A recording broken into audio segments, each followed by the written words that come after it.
Ustedes se están adelantando mucho, Ana y Durán, están celebrando. ¿Cómo está? Buenas noches. Buenas noches, muy contenta de estar con ustedes. Estamos calmados, con tranquilidad, pero a la vez preocupados por lo que estás describiendo, ¿no? Lo que pasó ayer nos deja un sabor, una sensación de algo que ya venía cocinándose y un poco también un remake del 2021. ¿No? Donde también estuvo Piero Gorbetto en el eje de las críticas de la narrativa fraudista que impusieron. Entonces sí creo que es muy preocupante. Si te pones a mirar el promedio de mesas instaladas desde el 2021, desde el 2016 a la fecha, siempre ha sido similar.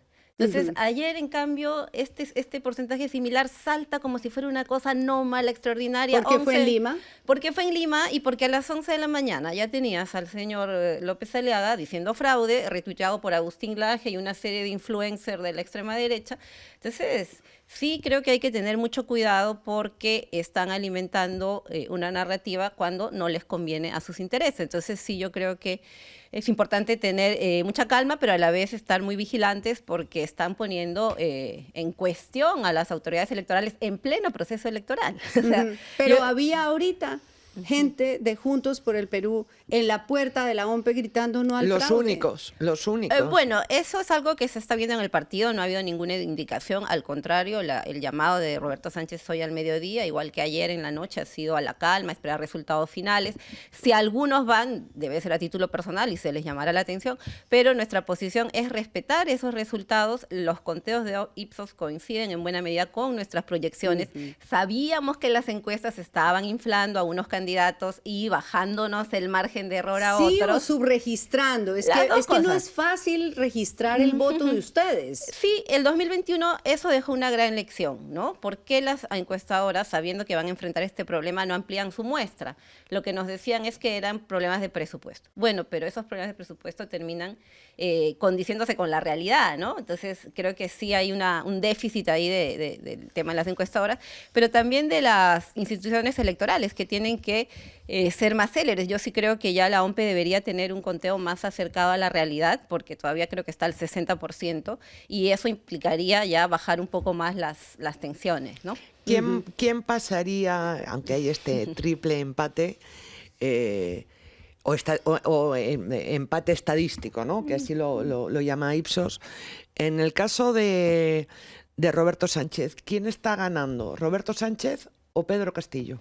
Es que Roberto Sánchez es el candidato de Pedro Castillo, o sea, no hay una dicotomía y Pedro Castillo elige, no son lo mismo, pero es parte de un acuerdo. Roberto Sánchez es elegido por Pedro Castillo para que sea su candidato. ¿Pero qué es Roberto Sánchez? El voto que recogemos es el voto castillista. Digamos que esto ya va configurando una identidad más allá del mismo Pedro Castillo. Entonces creo que esa no es un poco la dicotomía, al contrario, es más bien la identidad que se va construyendo. Muchos empezamos esta campaña con ciertos reparos, con algo de desconfianza. De hecho, el relato de mucha parte de la prensa era no va a funcionar, ya nadie se acuerda de Castillo, y lo que nos fuimos encontrando en esta ruta castillista es que hay un pueblo, sobre todo en el sur andino, en la Amazonía, en Cajamarca, etcétera, que quiere reivindicar su voto del 2021, que siente que lo que siguió fue un atropello y que siente que también hay una agenda de cambios que sigue vigente. Pero que es Roberto Sánchez sin Pedro Castillo, sin la hija de Pedro Castillo, sin el hermano de Pedro Castillo, sin usted, porque usted fue ministra de Pedro Castillo. ¿Qué es Roberto Sánchez? Es que somos un equipo. Roberto Sánchez es nuestro candidato presidencial, fue mi colega en el gabinete, entonces no es que sea sin esto o sin lo otro, es parte de un equipo y él es el que está liderando en este momento nuestro proceso electoral, con la candidatura a la presidencia que además ha llevado con un sacrificio enorme, incluyendo una enfermedad a media ruta. Entonces creo que no es el eje del análisis sin esto o sin el otro, porque es parte de lo que es un hecho constitutivo, digamos, ¿no? ¿Qué pasó? Preguntes tú. Ya. Que iba a hacer una... Perdón. Pedro Castillo en la audiencia hizo un alarde de publicidad, ¿no? Pero sin embargo, la izquierda, los otros movimientos de izquierda también se han sumado a la defensa de esto, primero del indulto de Pedro Castillo.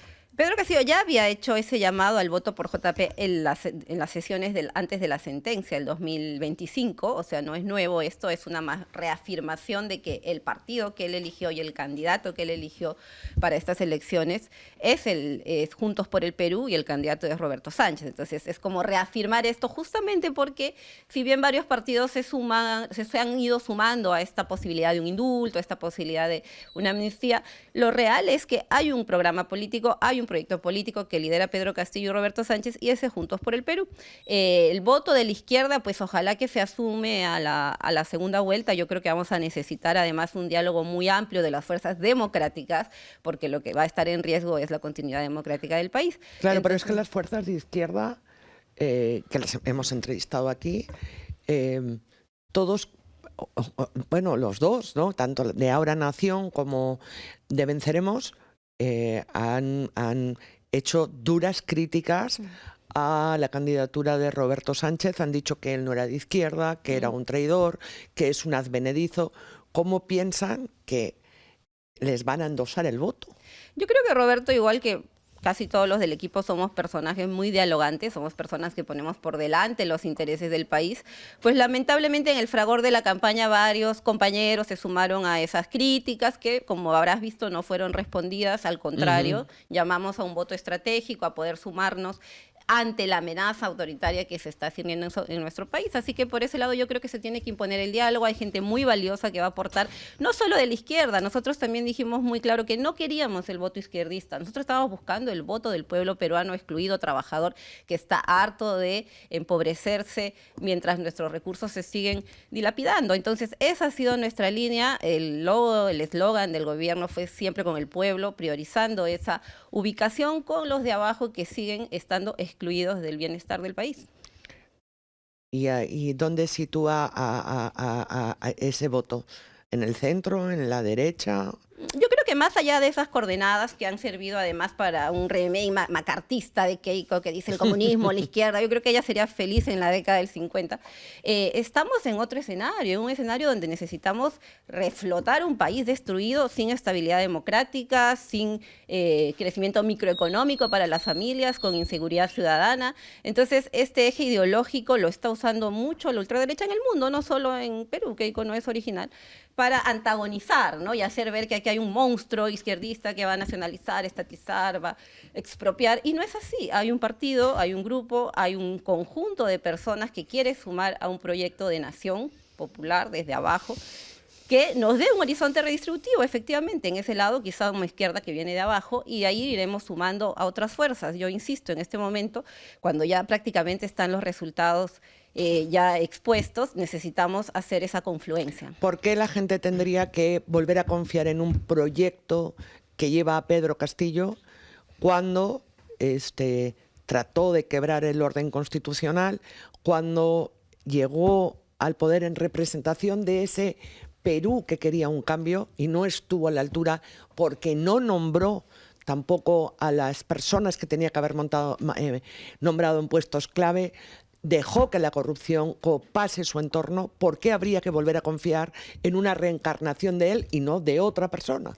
¿Por qué habría que volver a confiar? Porque justamente no hubo esa confianza en un primer momento, ¿no? Porque se boicoteó este gobierno, se despreció el voto de estos 12, 13%. ¿Y Castillo no despreció ese voto con incompetencia, sin equipo, nombrando a gente que no estaba a la altura? No, para nada, al contrario. Yo creo que se hizo el esfuerzo. Seguro también se han sacado lecciones, obviamente, ¿no? Era un gobierno débil, con una correlación de fuerzas muy complicada, con partidos muy inmaduros como Perú Libre, inmaduros decirlo de manera amable, que estuvieron priorizando finalmente intereses sectoriales y de grupo antes que la posibilidad de posicionar un gobierno. Y además con una derecha autoritaria y golpista, como lo está volviendo a demostrar al negar la derecha que salvó el pellejo a Roberto Sánchez en el Congreso, porque también, Roberto Sánchez... No, eso es el hecho... Y esa es culpa de Roberto Sánchez, o sea, esa es culpa de la derecha. O sea, yo creo que aquí también se ha querido tejer de algunos sectores interesados el relato de que Roberto era parte del pacto mafioso. Él no ha sabido y negociar. No me parece que es así. La política es diálogo, negociación. Era injusto que se le excluya de su fuero como congresista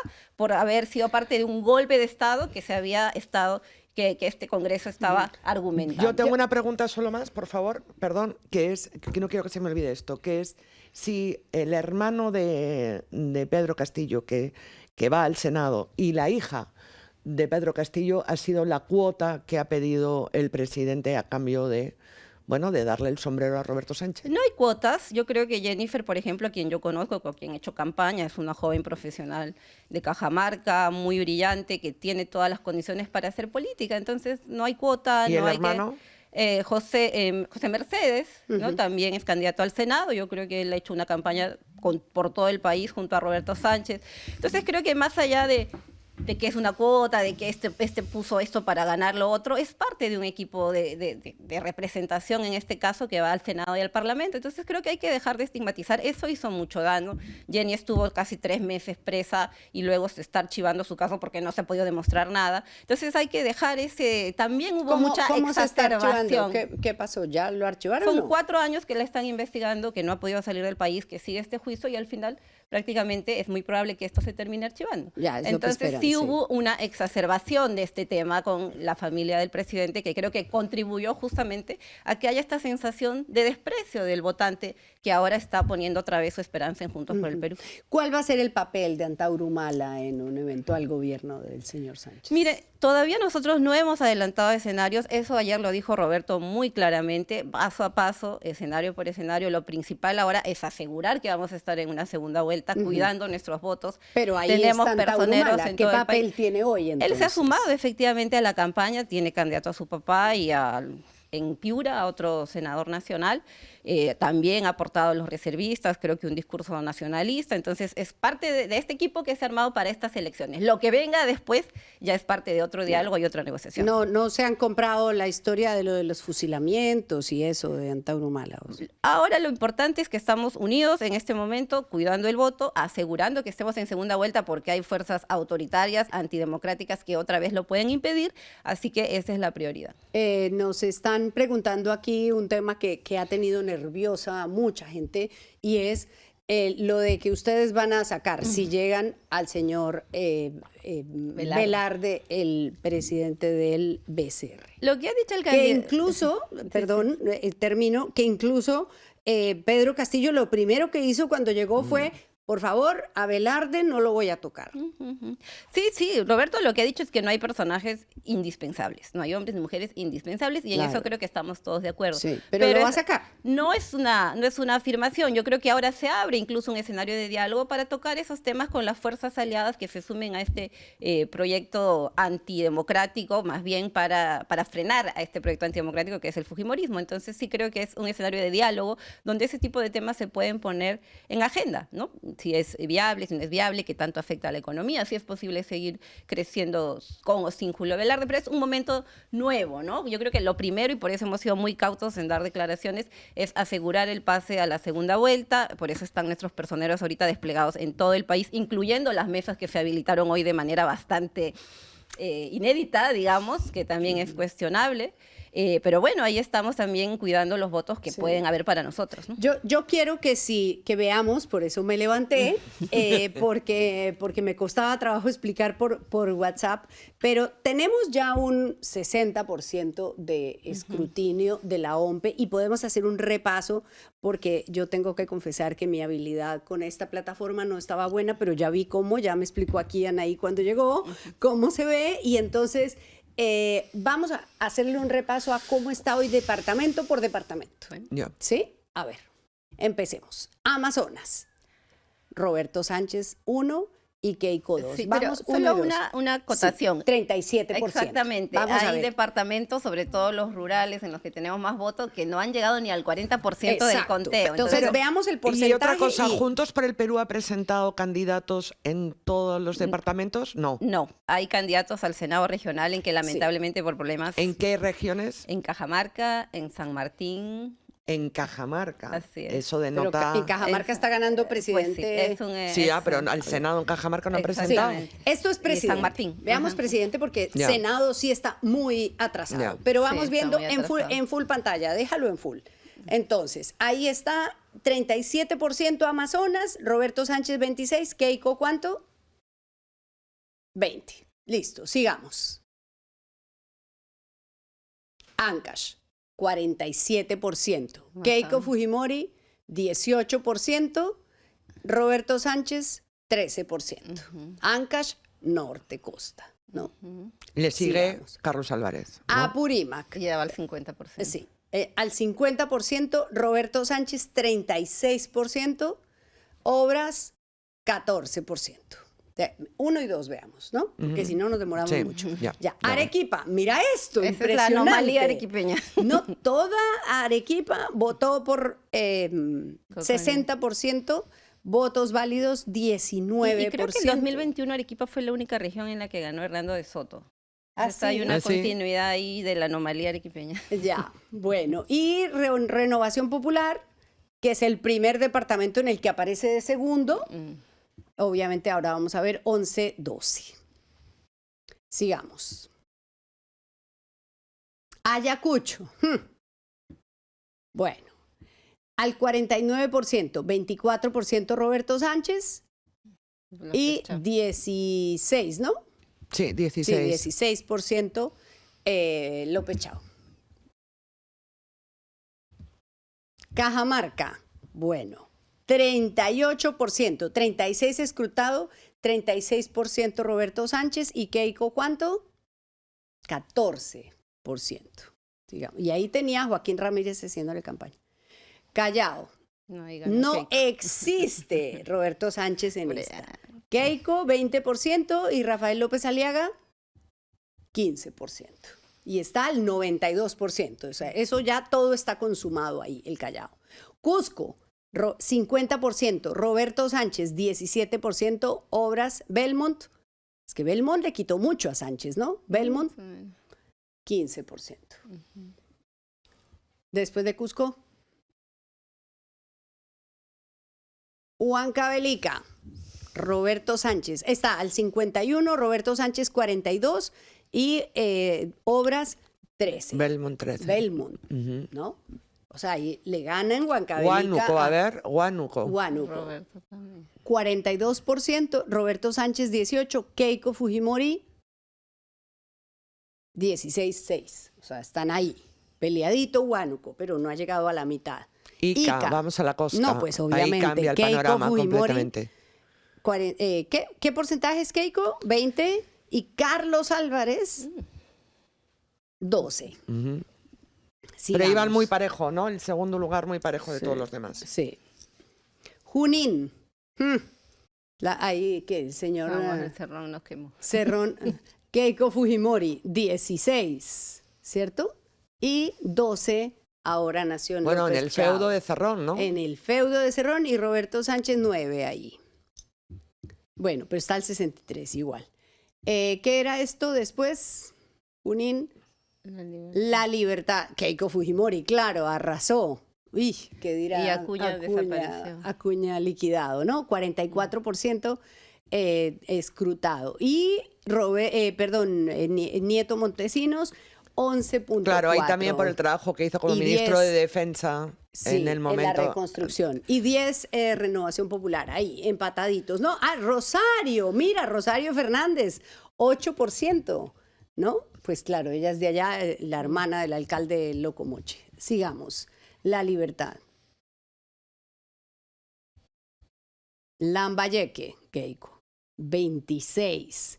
Nieto, por la reconstrucción. Sí, bueno, pero cómo Nieto, actuó en el efecto 10. del niño, ¿no? Sí. Más que la reconstrucción, ¿no? Sí, 10. Y Carlos Álvarez ahí empatadito. 56 y Roberto Sánchez 9. 56% escrutado Lambayeque. Lima, bueno, ahí, primera región que gana Rafael López Aliaga, al 86%, ¿no? 20% y Keiko Fujimori 17%. Y Roberto Sánchez no aparece. Desaparece Somos ahí. séptimo, más o menos. Séptimo. Sí, bueno, 86% escrutado. Loreto, 30% escrutado. Qué desgracia, de verdad, lejísimos. Keiko Fujimori, 27%. Carlos Álvarez, 14%. Rafael López Aliaga, 7%. Y Roberto, 7%. 30% escrutado. Loreto. Madre de Dios. Bueno, ¿eso qué? Dígame que no es la minería ilegal. 39%. ¿Sí es? Ah, no, no sé. Habrá que ver. 39% y Ricardo Belmont 14%.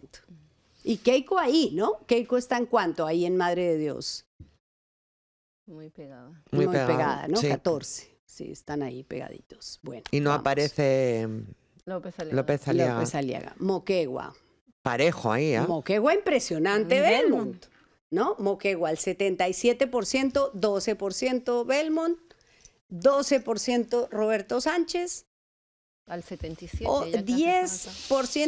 10% Nieto, 10% López Chau. Qué impresionante, ¿no? Estos cuatro ya Keiko más abajo, 77%. Bueno, y el candidato de Martín Vizcarra. Mario Vizcarra, por allá ahí abajo. puedes poner a ver cuánto Sí. ha sacado. 6% en Como- su casa como madre, Keiko, ¿no? Sí, sí, qué muenda que le dieron. Ya. Pasco. Roberto Sánchez, Bueno, también 16 al 58% Está y pegado. Keiko, 16 también, empatados. Listo. Pasco. Ya vamos terminando. Está bueno este repaso, ¿sí o no? Sí, sí. Piura. Keiko Ahí Fujimori estamos más. al 41. Bueno, siempre ha sido un Piura, feudo. Claro, fujimorista, sí. Y Carlos Álvarez, 11. Álvarez en el norte, en la costa, es donde está, ¿no? Ya. Puno. Bueno. Roberto Sánchez, 23 al 63%. Y Y Obras, Belmont. 17. Belmont se le metió ahí y Quitó. No sé si López le Chau, quitó 11. votos a Sánchez, pero creo que A también Sánchez. a Chao. Sí, pero a Sánchez, claramente, ¿no? Mm. Puno. Y recién aparece el Escano, mira, Bueno, por claro, primera vez, es 11. muy Excelente. puneño, ¿no? Él es puneño. Sí, y quedó empatado con Ahora Naciones y Atencio por allá Sí. abajo. Es la primera vez que veo a Atencio, ¿no? Sí, y a Lescano Poppy Olivera, Atencio, y y a- a Poppy. Poppy, ¿cuánto? 5, 4, 8. Bueno, y mira, en Puno, Nieto. San Martín. Keiko Fujimori, 22 al 45%. Y Roberto Sánchez ahí, ¿cuánto? 20. Es que la Va al selva... 45 todavía ahí. Va, hay 45. Nuestra proyección es que ganamos San Martín. San Martín, sí. Bueno, después de San Martín, Tacna. Ricardo Belmont ganó en Tacna, 14%. Sí. Y Nieto, 12%, 66%, ¿no? Y ahí está Roberto Sánchez en 10. Sigamos. Tumbes. También Fujimori, ¿no? fujimorista. Claro, es el fujimorismo ahí es Bien 33%. fujimorista. Es la región, el departamento donde más arriba está Keiko. Tumbes Y Piura, ¿no? y mira, yo vi una presentamos aquí a López Aliaga en Tumbes diciendo a los personeros, a los la ola azul, vamos a ganar todo, nos vamos a quedar con todo aquí en Tumbes, muy inspirado y mira, está en 6, ¿no? Contra el 33, era muy difícil porque ese es un feudo. A ver, Ucayali, Ucayali, la que es... selva. Ajá. Keiko también. Keiko, 31%, Carlos Álvarez, 12%, Belmont, 8%, y ahí Juntos por el Perú. Bueno, en Ucayali también hay mucha minería, ¿no? No tanta. Sí. Más bueno, madera. más madera. Madera, Bueno, sí. hay madera, también hay oro. Terminamos. Y narcotráfico. Bueno, perdón, nos están diciendo terrucas. ¿Cuál de las tres o las tres? A ver, ¿Quién dejen dice? de ser así. Pues aquí hay uno, terrucasas. deje sus likes, Dejen por su favor. like, por favor. Gracias. Ya, eso es todo, amigos, dicen aquí. Y ¿qué? Extranjero, bueno, es que el voto extranjero no decide nada. Si quieren lo vemos, pero Muy poco consistente. sí. Pero bueno, Bueno, ustedes ¿el voto del extranjero es cuánto? Son son muchos. Si quieren, veamos el extranjero No, para que es- no. Sí, veamos el extranjero. a ver. Claro, porque además nosotros tenemos la nación Sí, por epicentro. continentes. En América, Siempre gana. al 6%. Yo esto no entiendo, claro, porque como tiene que venir en físico eso. Claro, y el cambio horario y toda la cuestión. y- Rafael López Aliaga, Está 41. 6% de Pucha madre. procesado, o sea que no No. vale la pena verlo. Imagínate, claro. América. ¿Qué más hay? Oceanía. Sí, hay, Va Europa. por continentes. Asia. Europa Bueno, va. Asia Europa. Keiko, pues es lógico. Al 24%, ese más. Y Rafael López Aliaga, 37%. Y Europa. Rafael López Aliaga 22% al 23% y Jorge Nieto Montesinos en Europa. Empate Tan casi con europeo, Keiko, tan europeo Ya, como y Keiko y, Keiko, 13. y parejo también con Sí. Carlos Álvarez. Bueno, y Roberto Sánchez Naranjas, ¿no? Nadie por allá.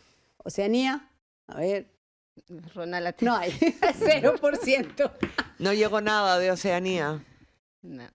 ¿Esto qué es? Todos. Ese es el Así total, está, sí. así está, 61.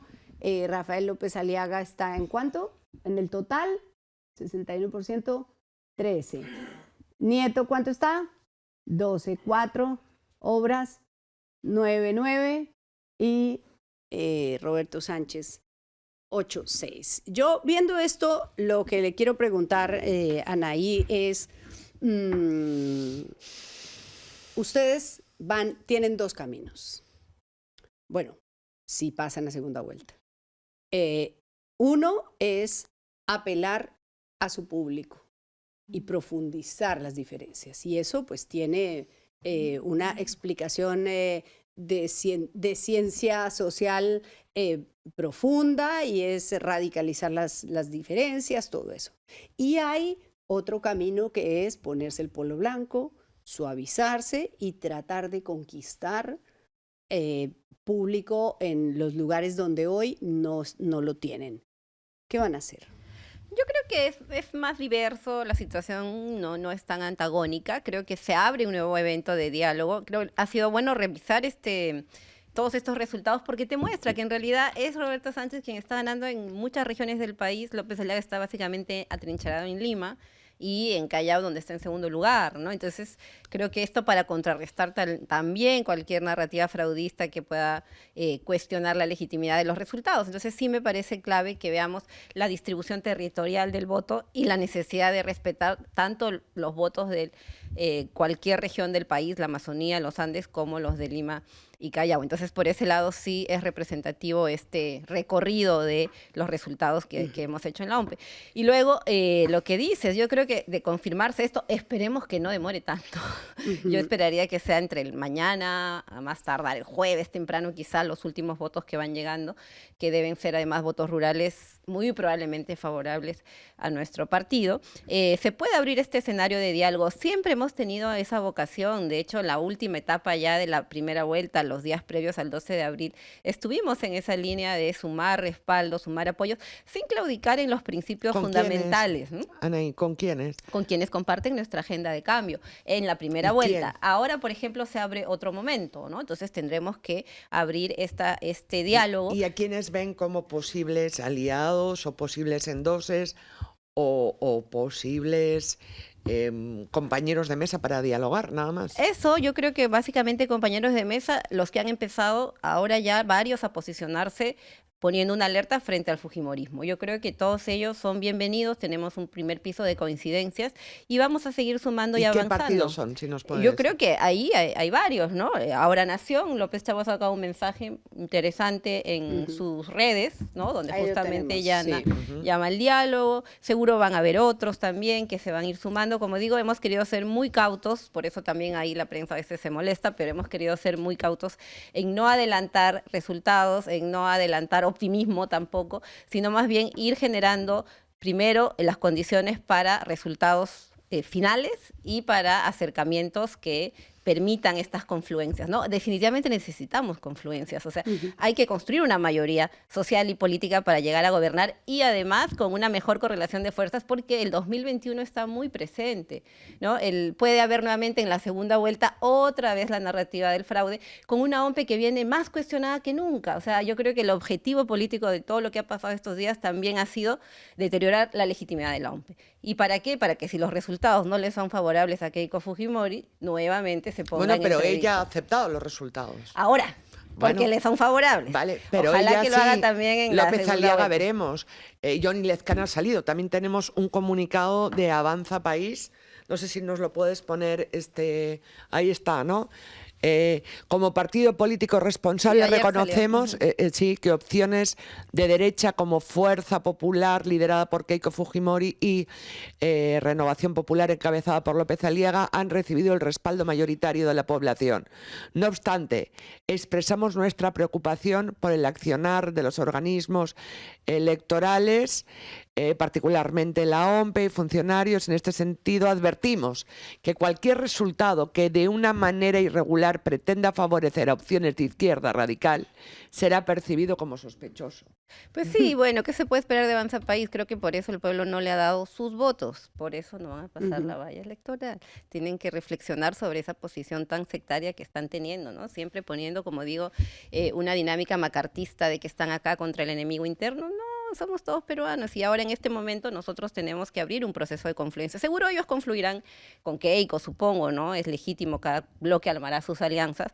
Nosotros vamos a empezar ese camino también y creo que vamos a tener buenos resultados. Yo confío en la madurez, en la responsabilidad de los líderes políticos que están en este sector, digamos. Si no pasa segunda vuelta Juntos por el Perú, ¿van a aceptar los resultados? Mira, nosotros siempre hemos aceptado los resultados. Aquí el golpismo y el fraudismo están de otro lado y tienen nombre concreto. Así que yo creo que ahí es donde se debería insistir más para que digan de una vez si van a aceptar o no, porque no solo es el hecho de aceptarlos, es toda la deslegitimación del proceso. Lo que han hecho ayer a mí no me parece nada gratuito y espero que se investigue también después, en su momento, con más detalle, el hecho de la empresa, el hecho de estos tweets que han salido ya adelantando escenarios. Entonces, eso también le hace mucho daño a la democracia y esperemos pues que lleguemos a buen puerto y que se pueda llevar un proceso transparente y legítimo. Sí, yo quiero preguntarle cómo, insisto en esos caminos que tienen, y es cómo van a seducir al centro, a un centro que no quiere posturas radicales, a un centro que también está conformado por gente que tiene un sentimiento antifujimorista, pero que hoy incluso ha empezado a pensar que Keiko Fujimori es el mal menor si llega con ustedes. ¿Cómo demostrar que ustedes no son el mal mayor? Bueno, es la cuarta elección de Keiko Fujimori. El 2021 varios candidatos que uno consideraba democráticos se sumaron a Keiko Fujimori por el temor al comunismo de Pedro Castillo. Y miren lo que hemos tenido estos 4 años. Una intromisión a la justicia, un desequilibrio total de poderes, un parlamento que gobierna con presidentes títere que cambian cada 4 o 5 meses. Entonces ya sabemos lo que es respaldar a Keiko Fujimori. Yo esperaría que por ahí no se vuelvan a equivocar algunos sectores que el 2021 lo hicieron seducidos, digamos, por este discurso del comunismo, de que se viene el fin del mundo. No, entonces yo sí apelaría a una responsabilidad, a un sentido de democracia, a un sentido de patria y de escuchar también a este 12, 13, 15% de personas que votaron la mayoría por Pedro Castillo en el 2021 y que hoy insisten en llevar una propuesta de cambio. Estas estrategias seguro las vamos a conversar una vez que ya tengamos los resultados finales. Hay que ponerle mucha calma, mucha seriedad, mucha cabeza fría también, y creo que ese va a ser el camino que vamos a seguir apenas tengamos ya el conteo final. Sí. Usted dice que dale. Usted dice que han aprendido de los errores. ¿Qué han aprendido? Mira, yo, por ejemplo, dentro de lo que hemos hecho, de las evaluaciones que hemos hecho, uno, que primero hay que tener una cohesión muy fuerte dentro de la bancada y de las personas que se llevan al Congreso. Y creo que ahí, tanto Pedro Castillo, que ha sido quien ha compuesto la lista de invitados, por ejemplo, ha tenido bastante más cuidado que el 2021, que tuvimos lamentablemente personajes como la bancada magisterial y otros que terminaron, no sabemos ni dónde están, en qué partidos ahora, ¿no? Entonces, esa Como cohesión... Balcázar, que hoy está de presidente. Que además está de presidente y nadie sabe cuándo va a ser tu voto de confianza, dónde está, en fin. El 16. Entonces 16 sí es el voto de necesitamos confianza, esa sí. correlación parlamentaria mucho más cohesionada, necesitamos un mayor vínculo también con la ciudadanía, una población activa, movilizada, que pueda respaldar esos cambios y también no ceder a estos chantajes de sectores interesados como pasó en el caso del 2021, ¿no? Con partidos que te extorsionaban prácticamente para no ponerte una moción de vacancia. Entonces hay que hacer reformas sistemáticas, no hay que ceder a chantajes, el caso de los niños, el caso de Perú Libre. Bueno, también ¿no? hubo chantaje desde partidos de izquierda, Por a supuesto, Pedro Castillo. Perú Libre para empezar. No solo Perú Libre, que usted lo sabe. Entonces, eso me parece que es clave tenerlo en cuenta esta vez. y tener un equipo técnico bien consolidado. Creo que este escenario de segunda vuelta también abre la posibilidad de reforzar los equipos técnicos, de contar con gente muy valiosa que está claramente comprometida con la democracia. Así que hacia ese camino vamos con mucha calma, mucha tranquilidad, pero también con ¿Y optimismo. qué garantía de que están comprometidos con la democracia tenemos? Bueno, yo De creo que si la cosa no sale como, claro, no como van a esperan... salir disolver. Bueno, nosotros no vamos a estar firmando comunicados como Keiko, que cada elección firma un nuevo compromiso con cosas que luego incumple, ¿no? Yo creo que está ahí la palabra empeñada, está la gente que ha salido a movilizarse, a defender la democracia el 7 de diciembre del 2022, que fue masacrada y judicializada. Y creo que hay demostraciones concretas de que estamos del lado del respeto al voto popular, ¿no? Y de abrir cambios para todos los peruanos. Creo que eso es fundamental en este momento, que respetemos el voto de todos los peruanos por igual. Bueno, pues yo quiero preguntarle por una tragedia que ha ocurrido con un candidato de ustedes. Ha fallecido, tenemos la foto, el profesor Yo San también lo puse en mis Marquino, redes, el sí. profesor Dante Castro. ¿Qué pasó? ¿Se cayó de un auto en una caravana, en un cierre de campaña? Sí, lamentablemente eso fue el día jueves en un evento en la región del Callao, ¿no? Un evento de los candidatos del Callao. Él es del Callao, profesor, además premio Casa de las Américas, tiene cuentos muy buenos. Y bueno, las condolencias a su familia, una lamentable pérdida. Ahí el partido, Roberto Sánchez, todos, yo también me he pronunciado porque es algo abrupto, ¿no? Y bueno, qué trágico, sí. Muy difícil. Bueno, pues esperamos que, sobre todo, que no tengamos un infierno en las próximas horas, ¿no? Que los que pasen, el que pase, los otros lo acepten y que encontremos un camino en el que haya una controversia electoral, una competencia electoral, pero no una guerra electoral que profundice una grieta que está abierta y que... Sí, que además los votos lo muestran, ¿no? Sí, Sí. y yo creo que hay reformas que se van a tener que hacer, seguro, ¿no? Ha habido proyectos para que la OMPE y el Jurado Nacional sean un solo organismo, como es en muchos países, en México, en Chile, en fin, ¿no? El CERVEL, el Servicio Electoral, etc. Pero no las puedes hacer en medio de una elección, ¿no? O sea, tenemos que respetar los organismos electorales y las autoridades hasta que terminen este mandato. Yo creo que ahí ha habido intentos bastante interesados en deslegitimarlo, en pedir renuncias, etcétera, penales, civiles, y eso creo que afecta a la democracia y el proceso electoral. ¿Hay que hacer esas reformas después? Sí, yo sí considero que hay que reformar. Y el sistema político, ¿por qué la necesidad de hacer 5 elecciones o 4 elecciones en un día? A mí me parece mejor el sistema en Colombia, primero eligen el parlamento y después el presidente, y así por lo menos tienes una idea de cómo queda la correlación de fuerzas en el parlamento. Pero bueno, todo eso será para después. Ahora lo principal... Ahora, claro que también en Colombia, hoy estaba hablando con una persona en Colombia que me decía, bueno, pero en Colombia las elecciones anteriores, ahora, de Congreso fueron Senado, Cámara, Parlamento andino. se llama. No, allá el Parlamento andino es distinto, ahora les explico, pero hay circunscripción indígena, circunscripción afro, circunscripción de La Paz y hubo 3 consultas internas de partidos. ¿Y a qué hora hubo resultados? 40 minutos después al 80% y a las 9 de la noche, cerró a las 4, estaba el 100%, todo oleado y sacramentado. Sí. Eso es lo más importante. No puede seguir siendo que le traigan en papelito y esta desconfianza tan brutal. Y yo creo que la inestabilidad política que hemos tenido estos últimos 4 años con esta feria de vacancias y de presidentes que duran 4 meses impide pensar ese tipo de reformas políticas serias y modernizar, actualizar nuestros organismos electorales. Yo creo que eso es una urgencia que se tiene que atender. Sí. Bueno, hay un superchat, lo vamos a poner, pero he pedido bloquear, no sé si alcancé a mandar el mensaje a gente que nos está insultando. No, insulto no. Aquí hay un superchat que dice: si voto por Roberto Sombrero Falso Sánchez y le mando la foto de mi cédula, igual me expropiará. ¿Cómo entender a mi Perú? Bueno, lo de la expropiación es una obsesión, pero bueno. Muchas gracias. Muchas gracias a Muchísimas ustedes. gracias.